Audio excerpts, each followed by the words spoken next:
უკრაინა ტერიტორიებზე კონტროლს იბრუნებს ქალაქი კუპიანსკი ოკუპანტებისგან გაწმენდილია და მას უკრაინელები სრულად აკონტროლებენ. უკრაინამ კიდევ ერთი წარმატებული ოპერაცია ახმატის თოვლი ჩაატარა. სრულად გაანადგურეს რუსეთის რაკეტებისა და არტილერიის მეცნიერებათა აკადემიის ცენტრში კადიროვის სახელობის პოლკის სასწავლო საწარმოო კომპლექსი და მუდმივი დისლოკაციის პუნქტი.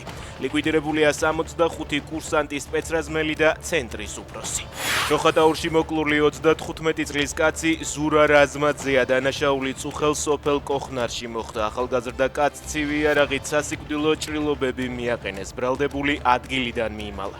ის მოგვიანებით დააკავეს, საქმე განზრახ მკვლელობის მუხლით აღიძრა. ადგილობრივები მკვლელობის მოტივზე ვერ საუბრობენ, მოკლულ ახალგაზრდას ცოლი და 2 შვილი დარჩა.